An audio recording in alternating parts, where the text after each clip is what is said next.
Nandito na naman si Mama Jo sa rooftop, guys. Magluto tayo ng ulam natin for today's video. Tara, samahan niyo muna ako maglinis ng kulingan.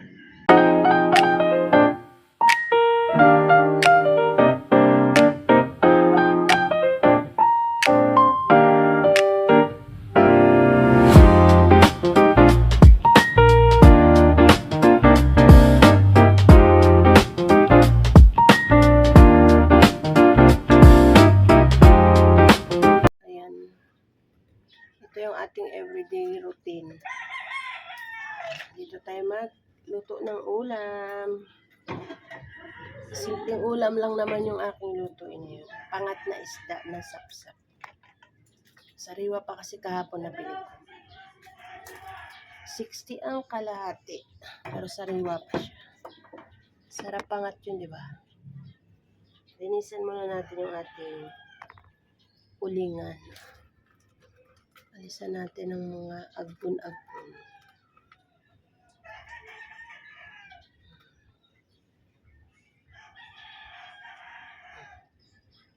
Umuulan na, guys. Diyan sa lugar nyo, umuulan din ba? Ayan natin ang uling. Mga durog na yung mga uling ngayon nila. Sa ilalim. Puro durog na yung uling sa ilalim.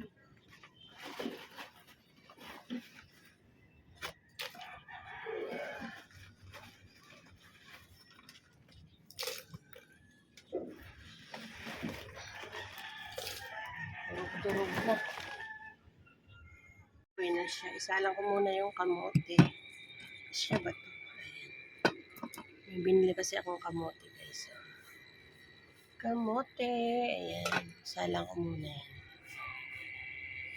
Yung binili ko kahapon na sapsap. O, di ba sariwa? Kalahating kilo lang yan. 60. Tapos ngayon ay pangatin natin. Palambutin ko muna. Habang pinapalambot, ayun, sinalang ko yung ating kamuting kamuting baging. Tayo ng kamatis, guys. Tayo ng kamatis.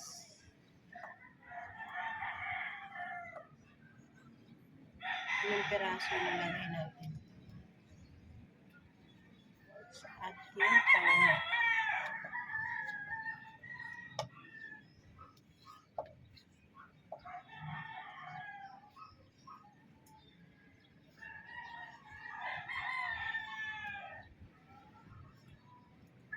At sibuyas. Lagyan natin ng sibuyas.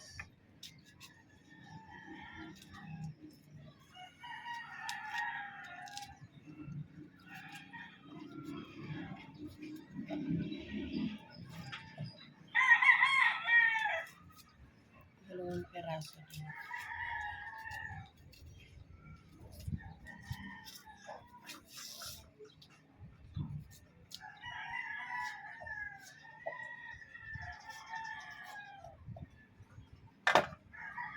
Lang natin yung isda. Naisip ko, pakuluan ko muna pala ito bago ko ilagay yung isda kasi matudurog, mabilis lang maluto yan. Yung ating kamote. Sinalang na natin yung ating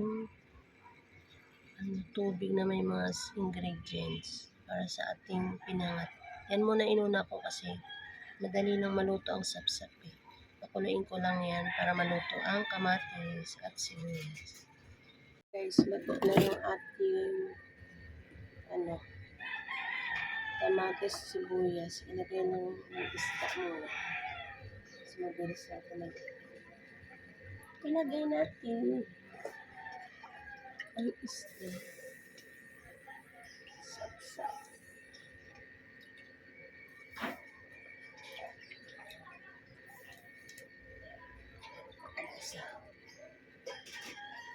Lagyan ko na agad ng asin. Siyempre, yung ating magic sarap, baka naman.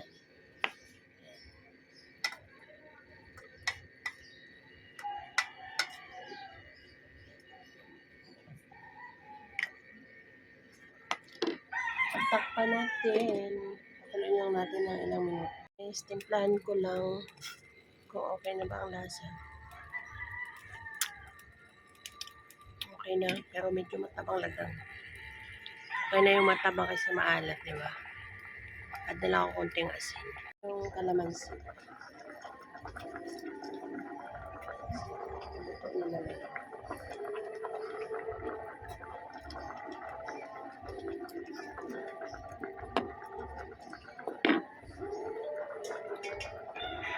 Yung pinangat. Nagutom tuloy ako. Kain na tayo. Kain tayo guys. Oh, sarap ng sabaw.